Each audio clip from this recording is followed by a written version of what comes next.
nous formons ici ces prestataires pour leur montrer l'importance de l'aspiration manuelle intra-utérine. Donc, comme moyen de traitement de ces avortements incomplets. Voilà, donc en utilisant effectivement un moyen très simple, c'est la papaye que nous utilisons pour leur montrer l'efficacité de l'aspiration manuelle intra-utérine lorsqu'il y a un avortement incomplet. L'aspiration manuelle intra-utérine est une intervention chirurgicale qui permet d'évacuer l'utérus lorsqu'une femme présente un avortement incomplet.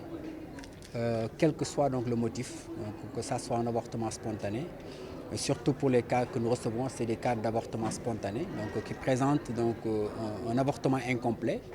Nous les recevons et nous faisons une évacuation de l'utérus. Et cette aspiration manuelle intra-utérine constitue le gold standard en tout cas pour l'évacuation de l'utérus à ce jour. Ce qu'il faut comprendre, c'est que de manière globale, les avortements dans l'ensemble, les complications de l'avortement font partie des causes de décès maternels.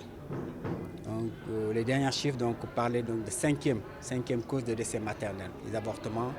Et c'est surtout les avortements qui sont effectués dans des situations insalubres, tels que les avortements provoqués clandestins.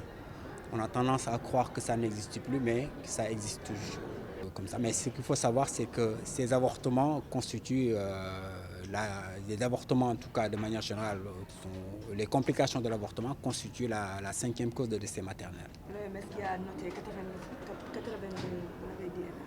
Oui, effectivement, on parle de 80 000 décès dus dans le monde dus à ces avortements dans des situations insalubres. Nous avons effectivement constaté que les besoins de formation existent, ils sont réels. Effectivement, les médecins font plusieurs années d'études, mais les sages-femmes qui sont également des prestataires qui sont appelés à intervenir dans le cadre de la santé de la reproduction. Donc effectivement, on a également besoin de renforcement de compétences. Et c'est dans ce cadre que DKT intervient, parce qu'effectivement la formation est un pilier fondamental de nos missions. Donc la formation que nous faisons de pair avec le ministère de la Santé, à travers sa direction santé mère-enfant. Donc nous contribuons très sincèrement à former et à accompagner les prestataires pour un exercice plus facile de leur profession.